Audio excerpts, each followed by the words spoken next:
Myrkur Spine album review. Let's chat about it. Hey friends, what's going on? John here from What's Spinning. Here tonight to chat about this latest album from Myrkur, aka the Danish black metal project of Miss Amelie Brun.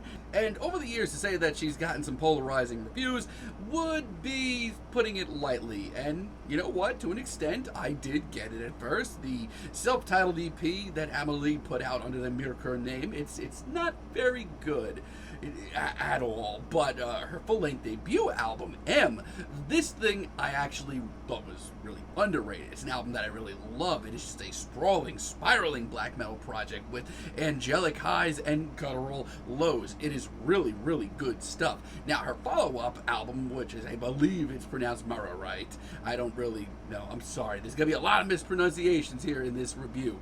Fair warning. I thought the album was really good. Not perfect, but it showed Amelie taking a lot of risks. The production was better. She got Chelsea Wolfe on this thing. To me, I thought the project was one of the more interesting ones in modern black metal. Now, her last album, 2020's Folkensange, this thing caught me off guard just because it was far from a black metal record. No, this is an album of traditional folk songs, and from a distance, I was a little let down by it, but the more I listened to it, this album actually did have a very dark underbelly. This album came off to me like, I don't know, some alternate reality soundtrack to Midsommar or something. Now, leading up to this album, it was very clear that Amelie was returning to the black metal sound with some really great singles leading up to this thing. And honestly, yeah, this is absolutely her getting back on track in black metal. Bålfærd, which starts this album off on a very atmospheric note.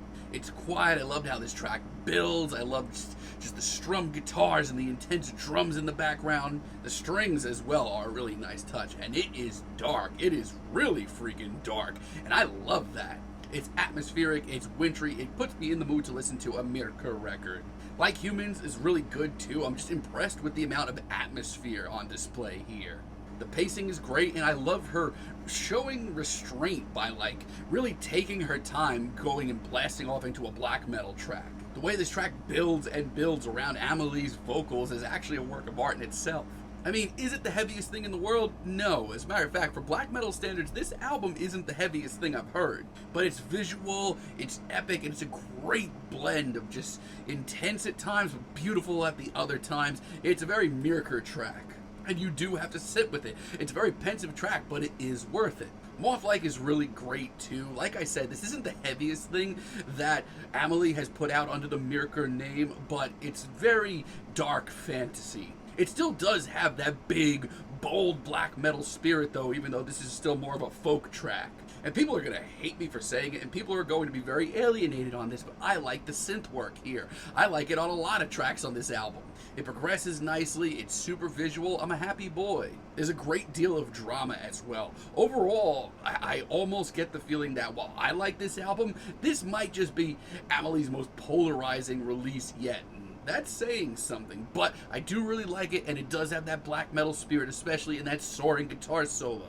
I also really love the title track, Spine. This track has one of the best atmospheres here. It's one of the most black metal inspired tracks here with the spiraling guitar solo and the very intense feel of it all. Even if I wish it was still just a little bit heavier, Amelie is still doing one thing very well, and that's making her own niche in the black metal world, even though I wish this album was a little heavier, but I'll get to that. This is still arguably the best deep cut here, though.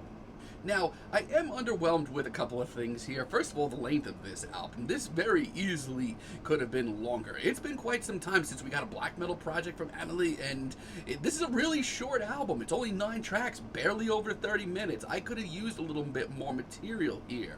But we also get moments like My Blood is Gold, where things just get really underwhelming really quick. Like I said, this is an album that you often have to sit with. It's a very pensive record. But while that's usually the case more times than not, there's usually somewhere where we get at the end of the day that is exciting, is a big statement. But then we get tracks like this, and it's just really underwhelming. It starts kind of average, and it doesn't progress at all. I think it's the worst track here. And Devil in the Detail could have been a lot more interesting.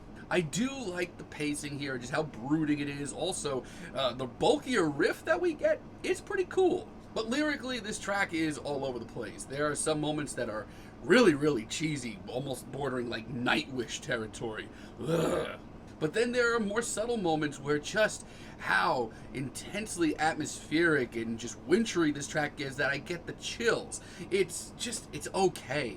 It's okay, but Amelie can do better, and she does with the rest of the album. Like Valkyrienes sang, leading up to this album, I thought this was the best single, and I still think it's the best track here. Now, I'd argue this is the most straightforward black metal track of the album, but Amelie does a really great job of making it her own still. It's got the swirling intensity and epic vibes of a black metal track, but it also has these pristine synths and a progressive nature to it, which I am telling you right now is going to alienate plenty.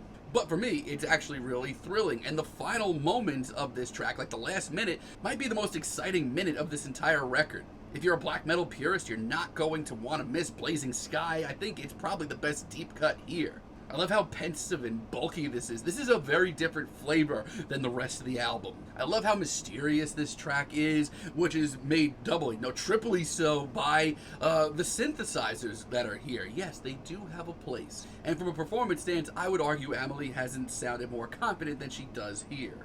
And Menneskebarn as a finale, honestly, it's a really great little last piece of black metal. It's wintry, it's dark, it's pensive, it's mysterious. I love how bewitching and dark Amelie's performance is here.